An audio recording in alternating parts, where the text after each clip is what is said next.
Nous allons commencer aujourd'hui une séquence sur l'organisation d'un calcul. Et nous allons commencer par apprendre à utiliser les règles de priorité.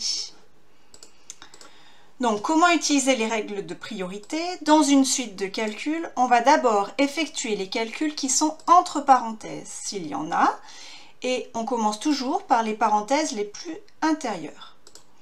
Ensuite, on va faire les multiplications et les divisions qui sont prioritaires sur l'addition et la soustraction.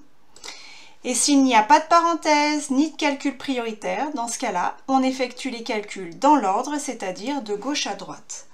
Donc si je résume, on commence par les parenthèses les plus intérieures, ensuite on effectue les multiplications et les divisions qui sont prioritaires, et s'il n'y a pas de priorité ni de parenthèse, dans ce cas-là, on effectue les calculs de gauche à droite.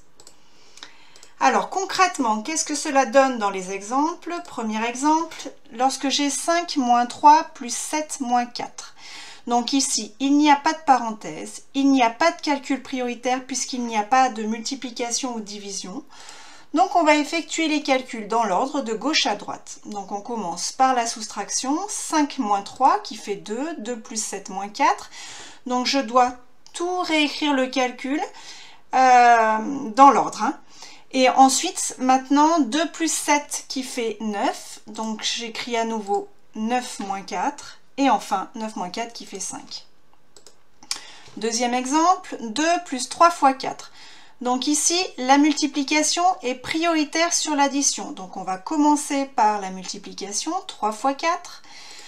3 fois 4 qui fait 12. Je réécris tout dans l'ordre. Donc je commence par écrire 2 plus le résultat de 3 fois 4 qui est 12.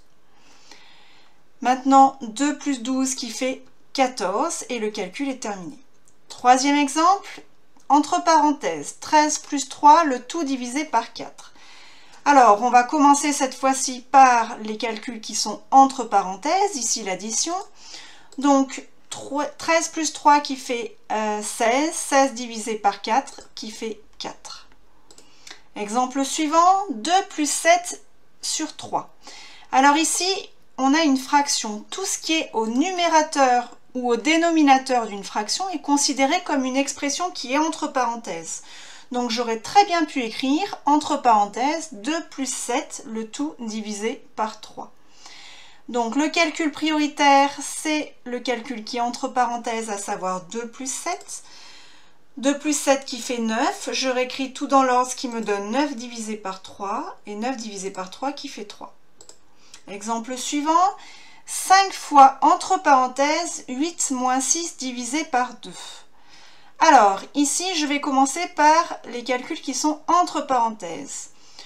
Il y a deux calculs, une soustraction et une division. Et la division est prioritaire sur la soustraction. Donc, je vais commencer par la division qui est entre parenthèses. 6 divisé par 2 qui fait 3. Je réécris tout dans l'ordre, ce qui me donne 5 fois, entre parenthèses, 8 moins 3. Maintenant, le calcul qui est prioritaire, c'est celui qui est entre parenthèses, à savoir la soustraction. 8 moins 3 qui fait 5 et 5 fois 5 qui fait 25. Dernier exemple, 5 fois entre parenthèses, donc 8 moins 2 entre parenthèses et pour finir plus 3. Alors ici, j'ai des parenthèses emboîtées. Je vais donc commencer par les parenthèses les plus emboîtées, à savoir le calcul qui est la soustraction. 8 moins 2, donc 8 moins 2 qui fait 6. Je réécris tout dans l'ordre, ce qui me donne 5 fois entre parenthèses, puisque je n'ai toujours pas fait le calcul qui est dans les grandes parenthèses. Donc 5 fois entre parenthèses, 6 plus 3. Maintenant, je fais le calcul qui est entre parenthèses, à savoir l'addition, 6 plus 3 qui fait 9. Je réécris tout dans l'ordre, ce qui me donne 5 fois 9, 5 fois 9 qui fait 45. Et voilà, c'est terminé pour aujourd'hui.